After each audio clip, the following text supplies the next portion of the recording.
ბოლო ვიდეოს შემდეგ ფაქტიურად 2 დღეა ვიღებ წერილებს, როგორი უმადური ვარ, როგორი ნაცისტი ვარ და თუ მაგარი ვარ ამერიკოსებზე და ევროპებზე ვილაპარაკო კიდევ.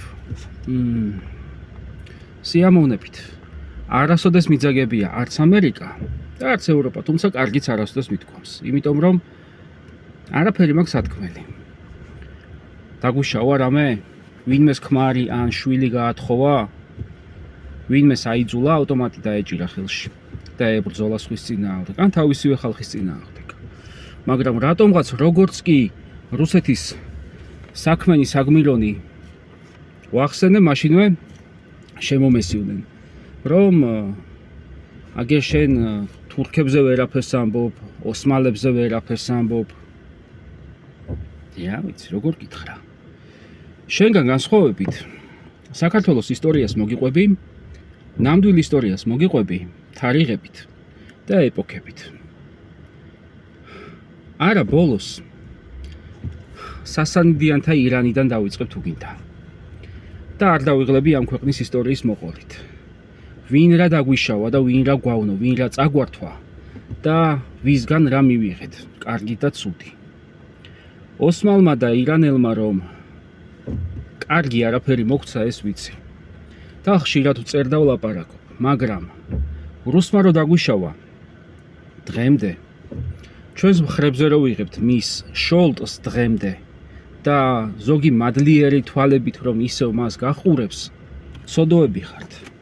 ერთმა მომწერა რომ შენო არც საქართველო გიყვარსო, არც ვაჟაფშაველა იციო, სტუმარ მასპინძელი მაინც გაიხსენეო. ჯოყოლა ხარ შედებილო რომ მტერი ვერ იცნო? ჯოყოლა მტერი ვერ იცნო, მაგიტომ მიიღო შინ, თორე ძმის მკვლელს ვინმე მიიღებდა სახლში.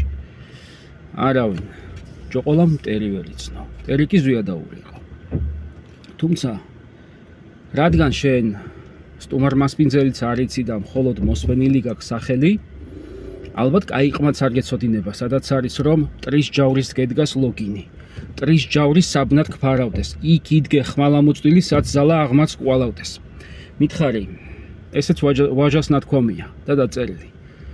მითხარი, ვაჟა მტრის მოყვარე იყო? ამას რომ წერდა? სტუმარ მასპინძელს რომ მიტრიალებთ აქეთ იქიდან, რომ მტერს უნდა აპატიო, აი შეუნდო. არავინ არ შეუნდო ზვიადაურს. საბოლოოდ მტრის არ მცნობიც დასაჯეს და თვითონ მტერიც.